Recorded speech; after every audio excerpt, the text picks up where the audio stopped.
नमस्कार. आजच्या ब्लॉकमध्ये सर्वांचे स्वागत. सर्वप्रथम घेतले गणपती बाप्पाचे दर्शन, मग घेतला प्रसाद आणि लगेच एंट्री केली SMBT फूड फेस्टमध्ये. एंट्री करताच आपण बघितलं त्या ठिकाणी मस्त मस्त बनवले होत्या डिझाईन. त्या डिझाईन बघून आपण घेतले ताट आणि वाट्या.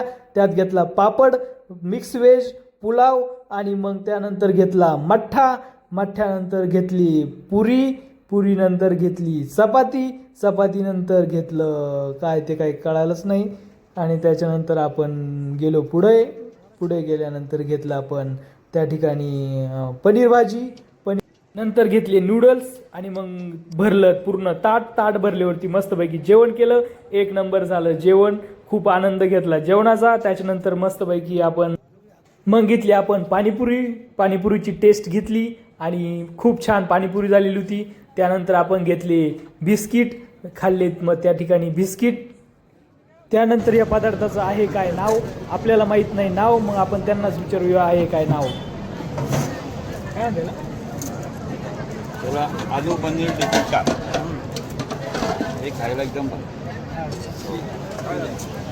काजू चटणी म्हणजे काजू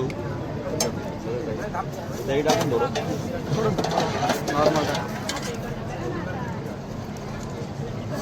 कोबी सलाड म्हणतात आणि याला शेव म्हणतात आणि तिकडून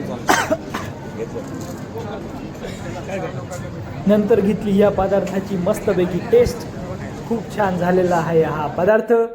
त्यानंतर आपण पुढे बघितले काय काय आहे काय काय नाही. पण आपल्याकडं नाही भूक, त्याच्यामुळं आपल्याला काही पुढं काही खाता आले नाही. पुढे मग आपण गेलो त्या ठिकाणी आपल्याला दिसला केक. मग गेलो आपण केक खायला. मस्तपैकी केक खाल्ला. खूप छान छान असा हा त्या ठिकाणी केक होता. त्यानंतर आपल्याला लगेच आईस्क्रीम दिसली. ही मस्तपैकी वेगळ्याच पद्धतीची आईस्क्रीम होती. ती आईस्क्रीम खाल्ली. त्यानंतर अजून एक पद्धतीची आईस्क्रीम दिसली, मग ती पण आईस्क्रीम खाल्ली आणि त्यानंतर गोळा खाल्ला. आणि या ठिकाणी हा ब्लॉग आजचा संपला.